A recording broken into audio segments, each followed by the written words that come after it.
Down, down, down into the depths, further than the realm of Hades, in the deepest point. This is where I reside. A realm, a god, and a prison in one. I am older than the gods you speak of. I am unlike those on Olympus that are showered in praise. I am Tartarus. The humans, the people, do not pray to me. They fear to speak my name, fear to breathe life into it, that I might hear and set my sights on them. Open up the earth below them and swallow them down. But I do not claim the prisoners myself. I am a choice. I am an open end. Punishment for those who have no remorse, nor do they repent. The mortals that I punish, they pick me themselves. I am the afterlife they forge for themselves. So many gods cause such pain and strife, but humans can too. I often find a fascination with the punished people I hold in my realm. No power to match the gods, yet they commit such horrific acts, all while believing themselves right, even good. The Danaides come to mind. Of the 50 daughters of Danaus, I hold 49. For they who fulfilled their father's command, believing it right. Only one escaped my realm. Yet she dances on the lands above my realm, in Hades. She was rewarded for disobedience, for only she was truly right. To understand the women, the choices they made, it goes back to the father. A family feud sparked the flame that so consumed all but one. Let us sift through their memories, piece together perspectives, and paint the picture.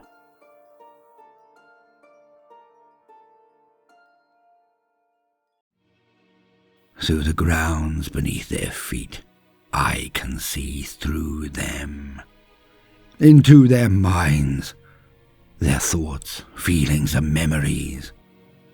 Easy to piece the whole tale from 50 different eyes. Inside all their minds and memories, I can see it all. Let us see it together now, and see from the beginning how they came to toil on our task eternally. The Danaides' story begins with their father, Danaus, son of Belus and Athena, brother to Cephalus and Phineus. He would be happy to leave his family at that, though it was not so. Through childhood, Danaus was always beside a shadow, an opposite, the reverse side of a coin. For Danaus had a twin brother. Unlike in temperament, where Danaus favored study, the inner workings of policies and ruling a people, his twin, Aegyptus, favored war and battle strategy. Aegyptus was always looking for ways to belittle and dominate them, to dissuade uprisings. Always any excuse to use the most force possible. But perhaps they were too alike. Danaus never trusted Aegyptus.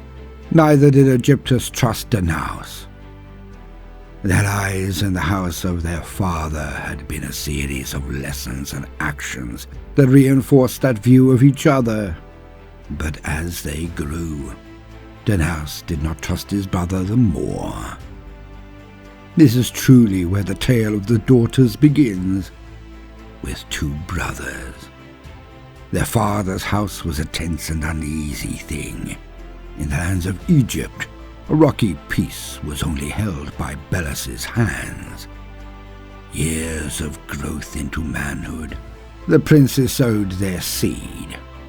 Many trees bore both full baskets of fruit, for they had women before their wives, so many were their children. Danaus himself had daughter after daughter, until his family had 50 of them. His brother, in constant competition, matched his twin.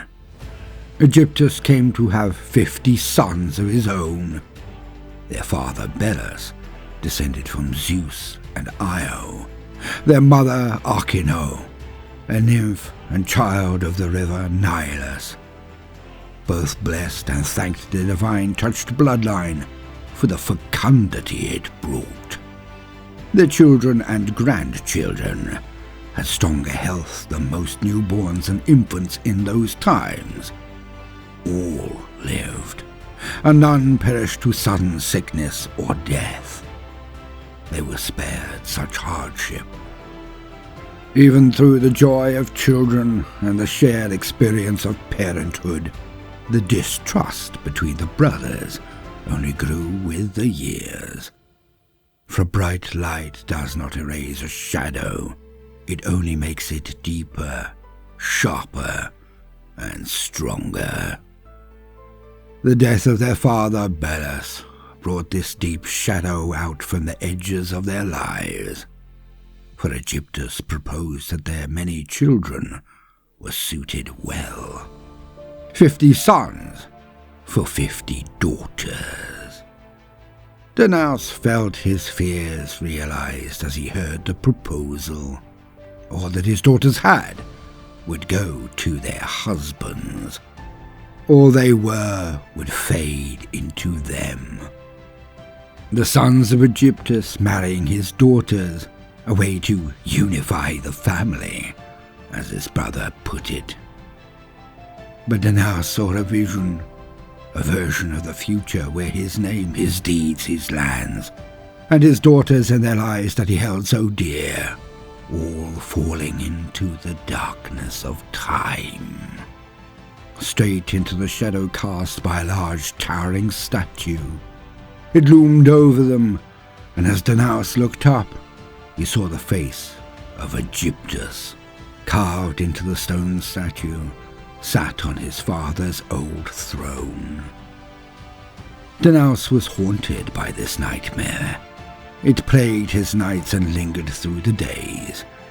His mind conjured comparisons between Egyptus and his sons, for if they were anything like their father, they could never be worthy of his daughters.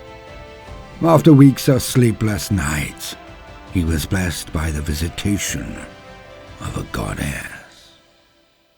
The goddess of wisdom came to him that night. A burst of light woke him from restless unconsciousness. Athena in high helm and armor, her shield shone. The Aegis symbol on it glinted in the last sparks of her appearance. So sleepless was Danaus, he thought he was still in a dream. For she herself glowed with divine light. A vision, he was left speechless and frozen in shock. Athena spoke in booming words that he could not comprehend at first. The power of her cant rippled through his mortal form, and he passed into unconsciousness again. Yet sleep brought images of a silver owl, his eyes full of stars as her beak spoke the words he could not hear again. Athena had to project her image into his dreams to continue her message.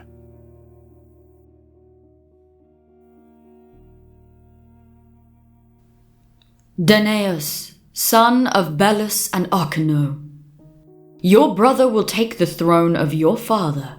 Your daughters will never be able to refuse their king. If you wish to save them from this marriage, you must not turn to violence. Turn away from war, away from the brutality of bloodshed. You must leave this place. Become a king in your own right, far from the grasp of Egyptus. They will take your power, your might, and your life should you stay. You must not allow this to pass. Build a ship big enough to take all your daughters and float across the seas.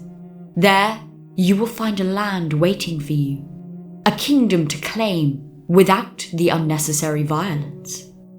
Here you may yet be safe. Remember, Danaus, you must prevent war at all costs. Take your daughters and flee.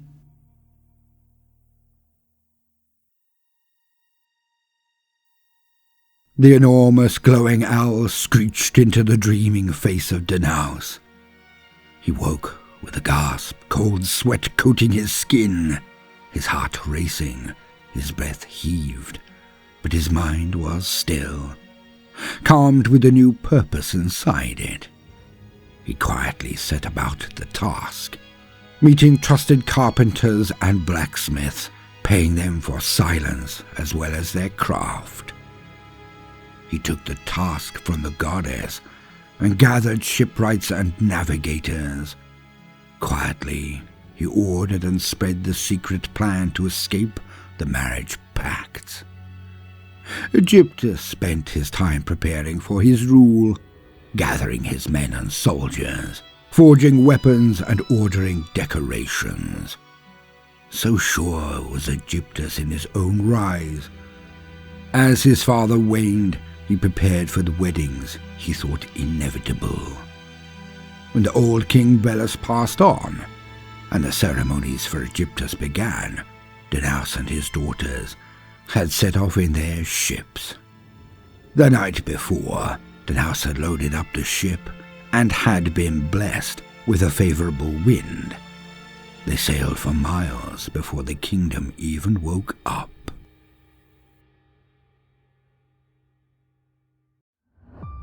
Danaus took his family and landed on an isle. They built a temple and sailed on. But this was not the land they were meant to settle. The kingdom near Argos was where they finally made landfall and settled. The people were ruled by the king, though the sisters cannot remember his name clearly. Some remember Pelasgus, others by the name of Gelanor. This king of Argos allowed the ship to come ashore and summoned the visitors to his home. The people of Argos had heard the tales of Zeus and his many exploits.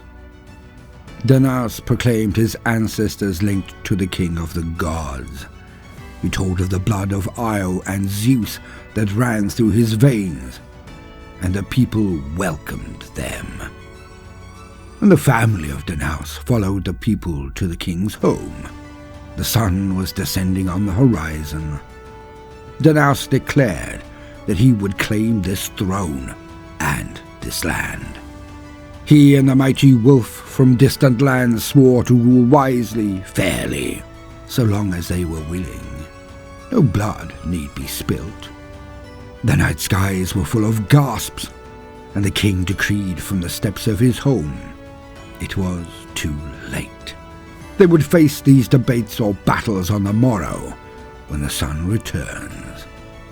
The crowd burst out into arguments, but the king on his steps bellowed, and all fell silent. Strong, slow, and steady as a bull, the king announced with finality in his booming voice, all were to rest for the night.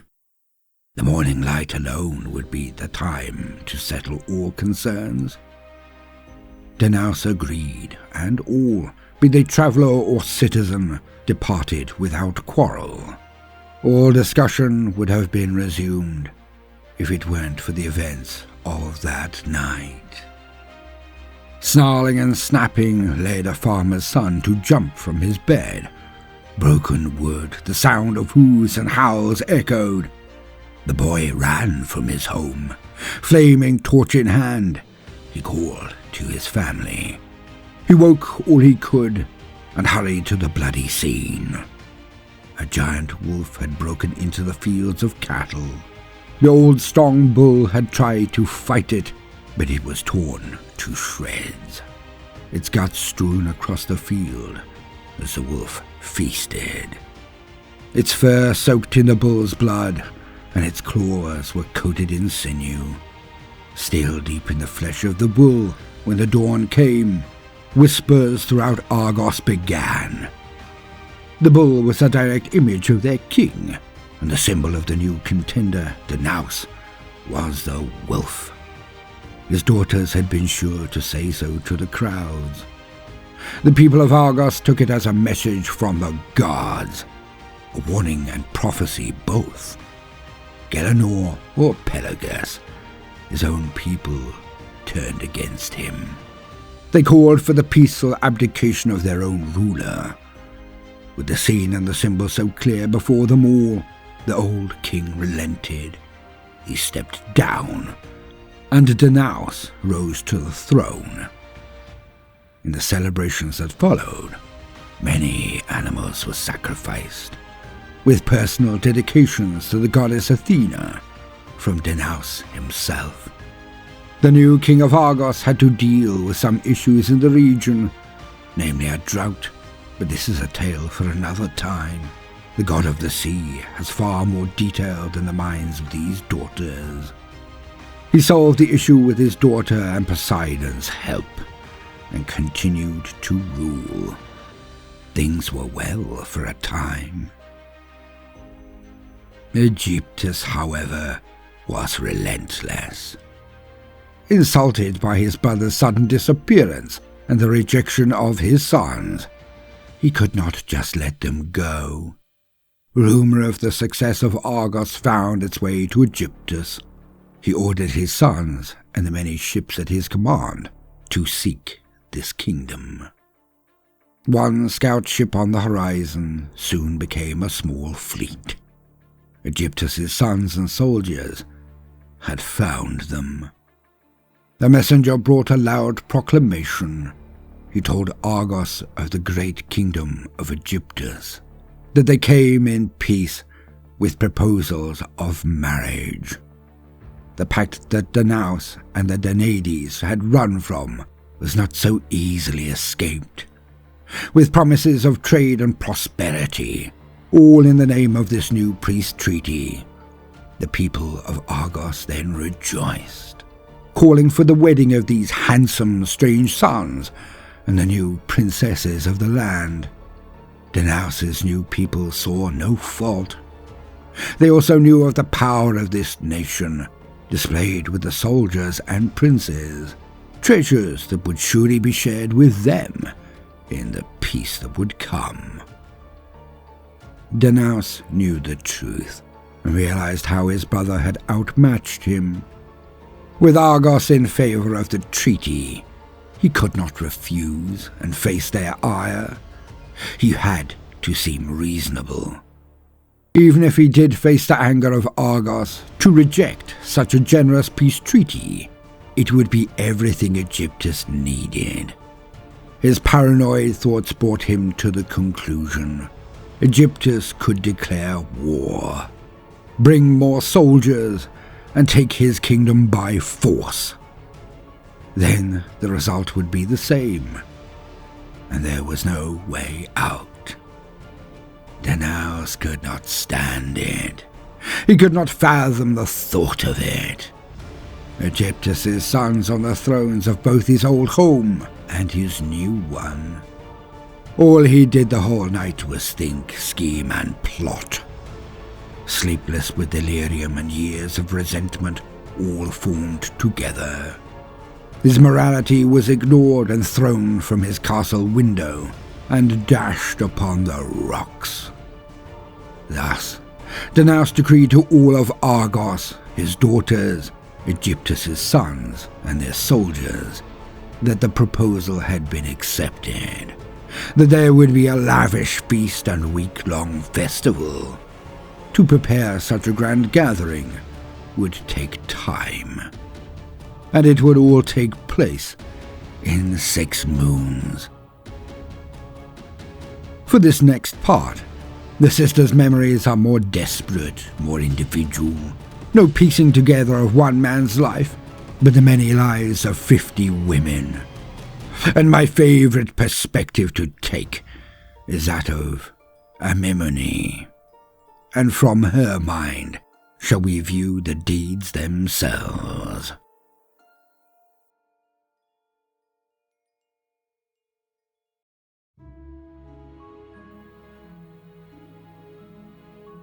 I am Amymone, daughter of Danaus and Europa, the queen he married. One of his truest daughters, but we are all Danaides in our own right. My sisters and I, our fates are linked and bound by our blood. Our fates changed that day that father accepted the proposal. The announcement shocked us all. He had constantly declared to all of us that we would never wed the sons of Aegyptus. Ever since we rode on the ship that he built in secret, and we all know of our father and uncle's hostile relationship. Our father told stories of their youth and childhoods together, and we grew with these stories. We sisters and sons, we saw each other as extensions of our fathers. To see he who plotted and ran from the idea changed and bend to its will? It was incomprehensible. After the feasting was done, the large mock celebration that filled the city with music and dancing, they were all pleased at the allies to be had. But after the celebration was done, I went to my father's chambers with my sisters in tow. The dying fires lit our way. At the door, I knocked and waited. My father's voice called us to enter, just like the last secret meeting, when it was decided we would sail away to Argos. There was a hum in the air, tension, fear, easily picked up on as it was displayed on all our faces. Though we had many mothers and looked varied in our features and colouring, we were all of the same man, the same home, and the same family. In this moment again, of the same mind. Father had warned us of the sons of Aegyptus. What could have changed him so quickly? In the quiet murmurs, he called out. My children, no doubt you are lost by this sudden announcement. I am sure that after all my efforts to run from the marriage pacts, you know I will not allow this to happen with another plan. Have faith, my daughters. Though I cannot reveal all to you now, you must play your parts if we are to succeed. Heed your father. To go against me is a great sin. And trust that we will not have to wait long. But at this time, we must endure. Smile and speak to your husbands-to-be. Please them with your company, and be seen to be making peace with them. And all will be revealed when the time is right. This eased us all some, but the eldest of us, Hypermnestra, called out, "Why must we make peace? In our old home, Uncle Aegyptus was king, but you are king in your own right here, father. Argos has its own people, men who can fight. Why should we bend to invaders?" My dear daughters, you are right. But you do not have the knowledge for politics and its traps just yet. Understand, though we have our own kingdom, it means we have more to lose, not less. If we refuse, the invaders will have reason to attack. Refusal would be a slight, an insult against them. Aegyptus wishes this. It is all he would need to call for war, to take this place and the throne from us, kill us and our people until only he and his remain. We must be cautious, yet appear docile, inviting. Allow them to think that we have bent to their will, that they have won through marriage, lest they force their win through violence. But we are not submitting, my children. We are waiting to strike. For now, we must make our guests welcome. You must act with all you have. Make it clear, sure, inconceivable that we are naught but allies. There must be no suspicion from those men. That is all for now, my daughters. Trust me. Sleep well, and may our play begin.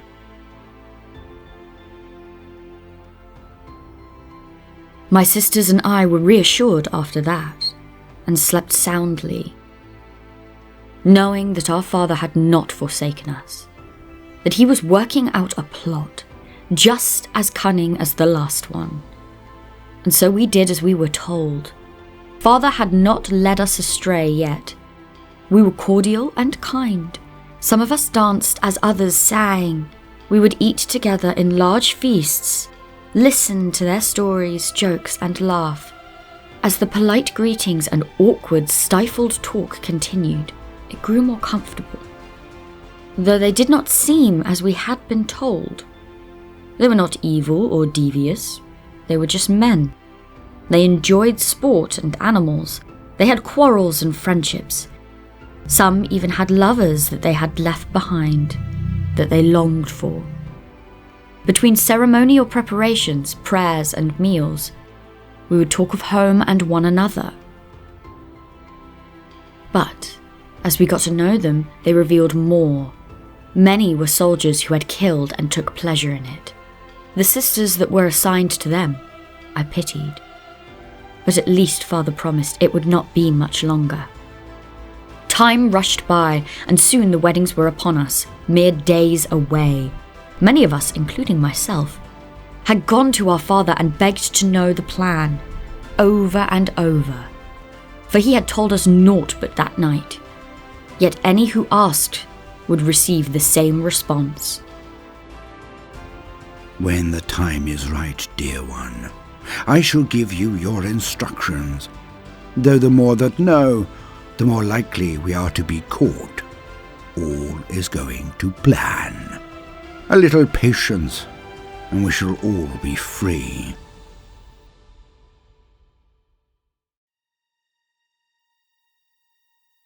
From his least to most favoured, we all received the same answer.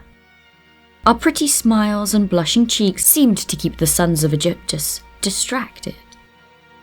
All our compliments and laughs at their jokes to stoke their ego began to break through the tough, rough exteriors of the many princes.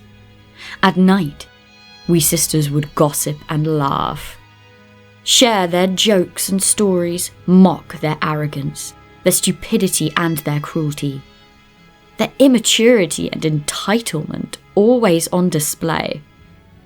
They had a lack of care for anyone but themselves. Few of the hordes from Egyptus were a worthy match, a man that we might have chosen for ourselves. Yet, there were some. Fine of face, but sweeter still in disposition, I envied those sisters.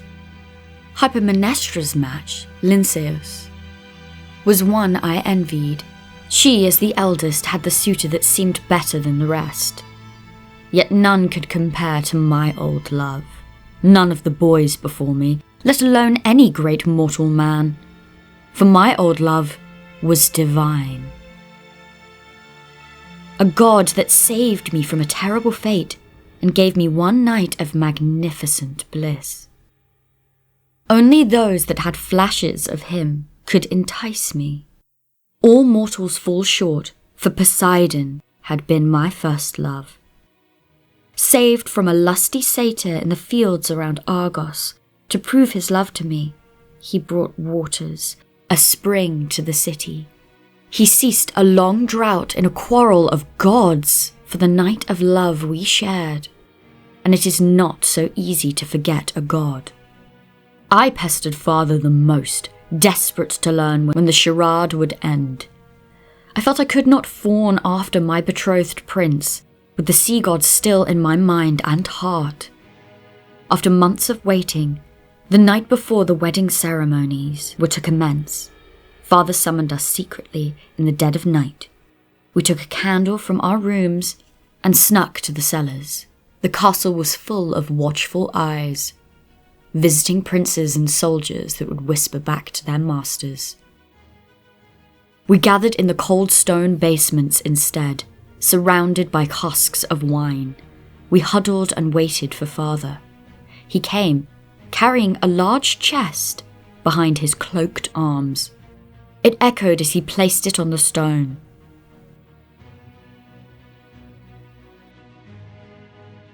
My sweet daughters, you have done so very well. They suspect nothing, and you are all to be wed. The cage doors may be closing, but they will not stay locked. I hold here the key to each of your freedom. He opened the chest, and inside were knives, 50 small but razor-sharp weapons, small enough to hide on our bodies or even in our hair, thin blades that resembled pins. He took one out and held it aloft. The wedding ceremonies shall end tomorrow, and thus they shall be complete. This is when the princes will be most vulnerable, for they will think themselves winners. Tomorrow night, when you lie beside your husbands to rest, you must wait until they are asleep. Then you are to take this blade and kill them. You must do it quickly, carefully, and firmly. Aim for the ear and do not resist. You must be strong and decisive. Above all, you cannot hesitate. Should they wake, they will easily overpower you. A commotion broke out. My sisters and I asked different questions all at once. They jumbled together. What of the bodies? Will it really kill them? How much blood will there be? I do not want to do this myself. I don't want to have to kill him. Is there no other way? Are the blades sharp enough? What will happen before they rest? Why can't the guards kill them instead? Danaus, Father, cried above us all. Silence! I know this is much to ask. I know you are afraid, but we must do this. Together as a family, we must be united against our enemies, for this is how they should wish to destroy us. Take your weapons, defend your father, your kingdom, and yourselves. Once they are dead, search the room. There will be tools to make their removal easier. I have sworn guards that will help you bring the bodies out of the city. We shall tell the kingdom that they are traveling back to their father with the soldiers. Aegyptus's men are due to take a ship before sunrise to confirm the marriages went ahead. Aegyptus will think them here, and our people shall think them there. Their disappearance may go unnoticed for a long time, enough time for us to tell the world of a tragic ship accident. We shall bury their heads separately from their bodies. Should any find them, they will never know their true identities. Each of you come and collect a blade. Conceal it on your person. We will be free tomorrow. We shall speak of this more when the deed is done. Secrecy is of the utmost importance. You have done so very well, my daughters. Just a little more of the charade. Rest now. You will all need your strength. Have faith. The gods are with us. Our father looked at us with pride in his eyes. He watched as each of us, one by one, took our blade and bowed before him. took our blade and bowed before him before retiring for the night. We all slept poorly, but the worst of all was our sister, Hypermnestra.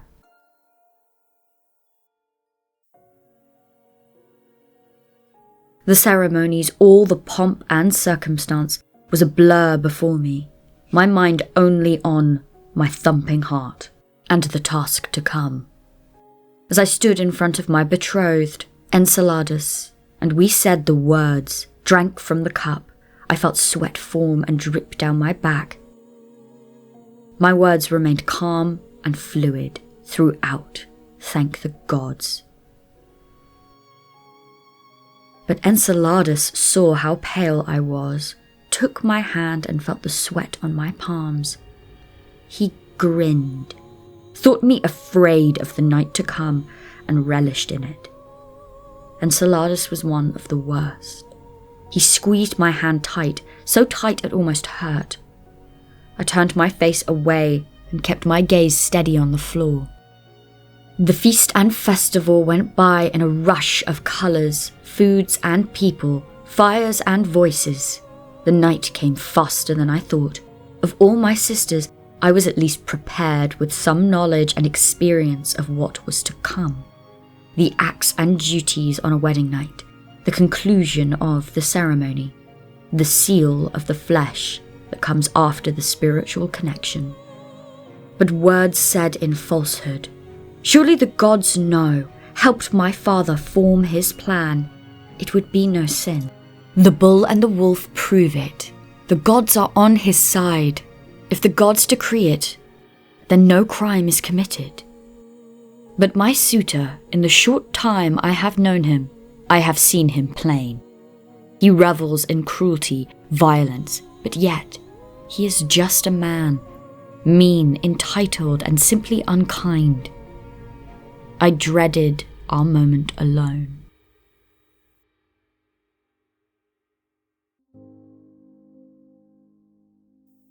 And I was right too. This is the first thought I had when it was done. Enceladus rolled off of me.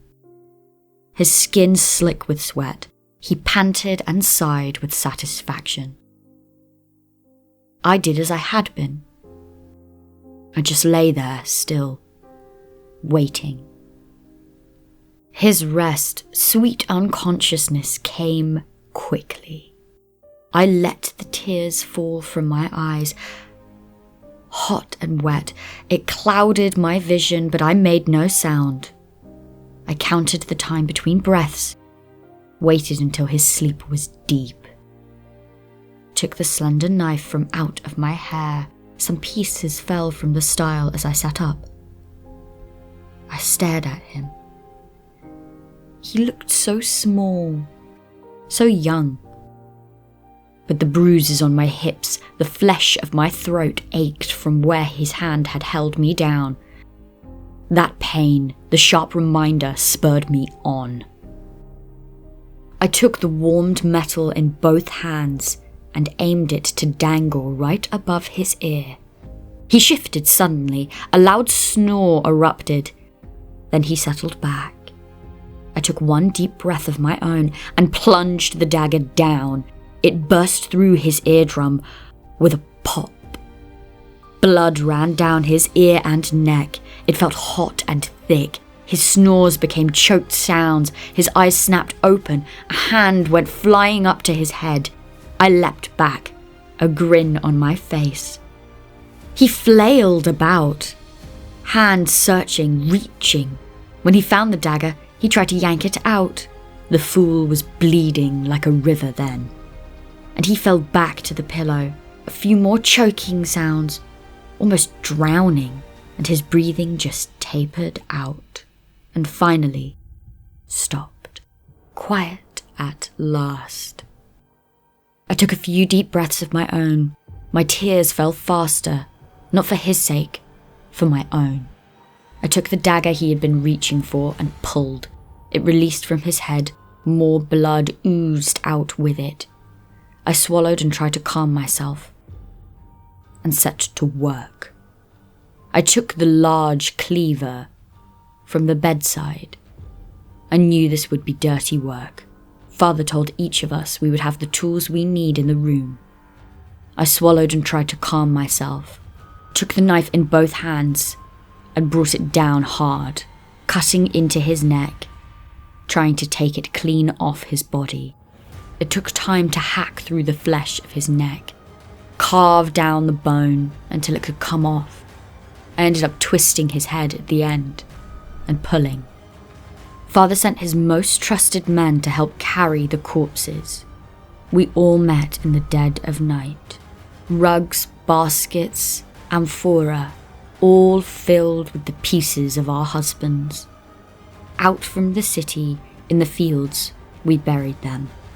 My sisters and I had done as instructed, and we were finally free.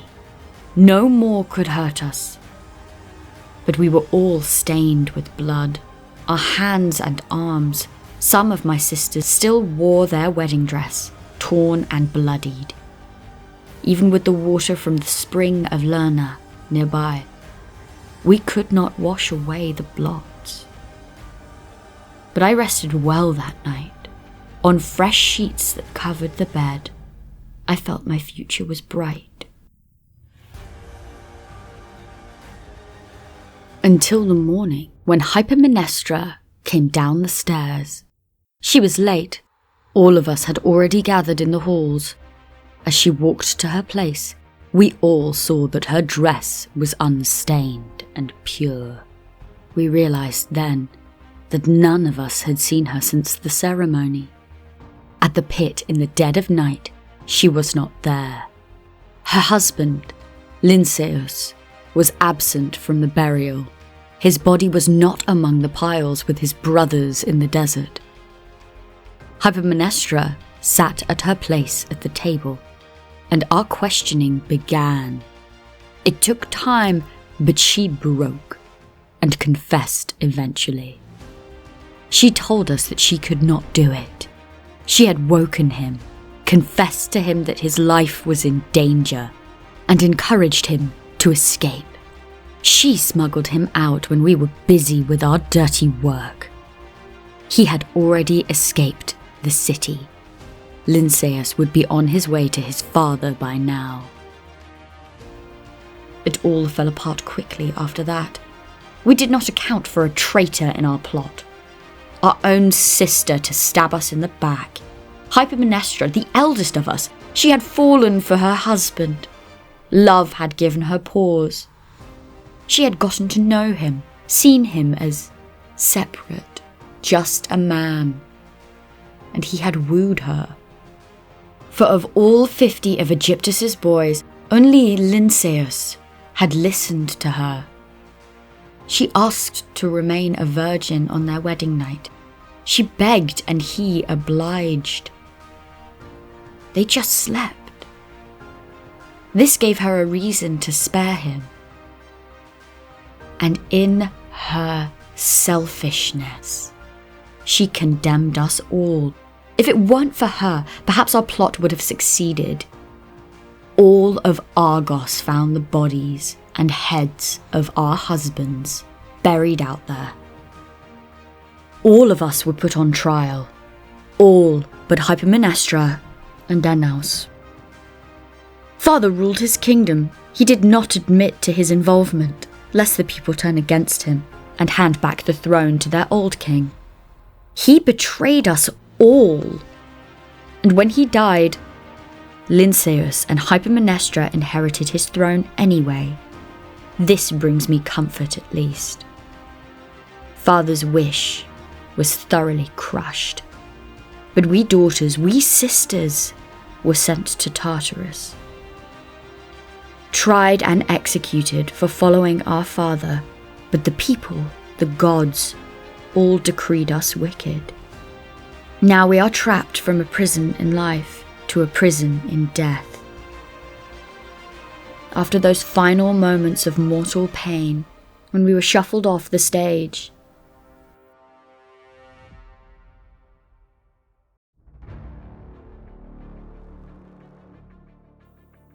I woke in the lands of the dead.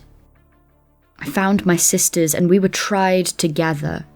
We argued with the judges in the hall, but they gave us to Tartarus. Down, down, down, into the deepest depths. There, in a valley between mountains, the rocky, dark realm, there were 49 sieves. In the middle of the valley, there was a single spring, much like Lerna's spring, back in Argos. Opposite the spring was a very large pot, heavy porcelain, with stone ornate carvings all on it. There were 49 sieves placed around it, the mesh so fine I thought there was none at all, that they were just baskets with large holes. They did not seem to be able to hold anything. As I got closer to the pot, there was a face carved into the bottom, with a huge open mouth, so anything that would be poured in would simply run out. Welcome, daughters of Danaus, known to the world as the Danaides. You are here to suffer.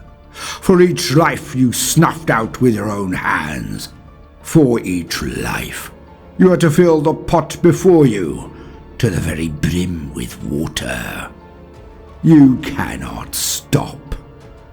This is the punishment you have wrought yourselves, for you followed and poured your faith into others. You did not act with your own minds, but poured your lies and faith into another. Each of you believe for one reason or another that you are blameless, manipulated, that you only chose the only option before you, following orders. It does not matter.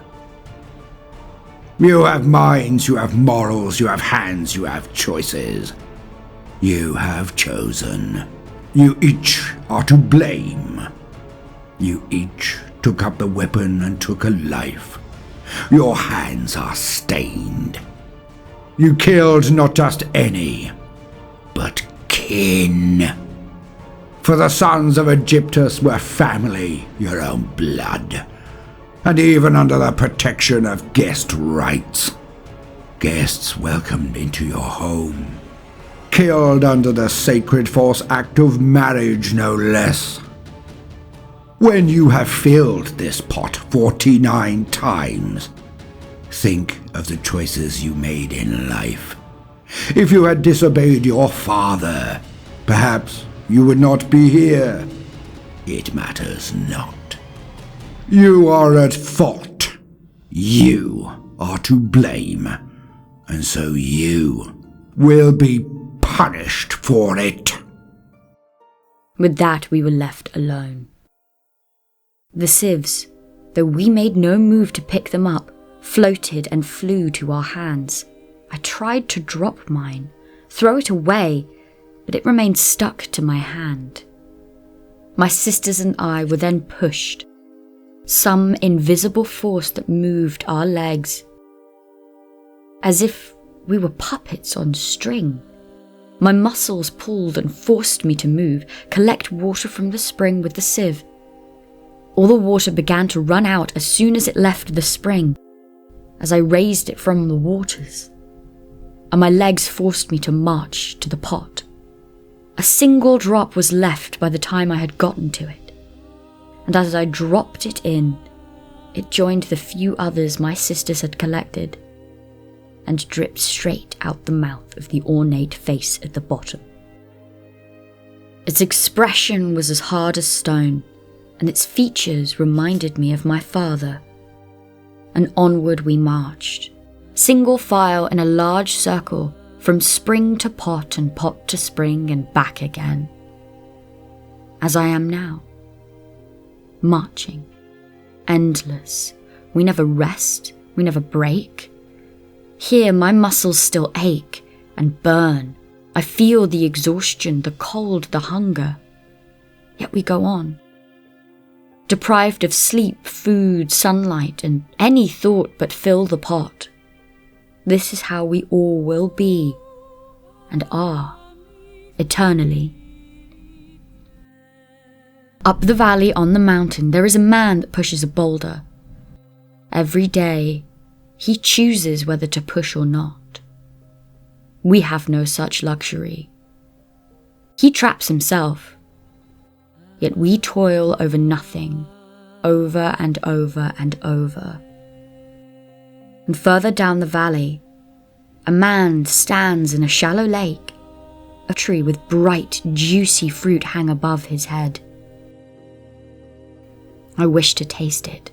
I wish to break from this cycle of toil, yet I cannot. I do not even know his name, but I know he reaches for the fruit that is always out of grasp, and I know he dips down for the water that he can never drink. I do not know his name, but I know his punishment. His tale? That is for another time.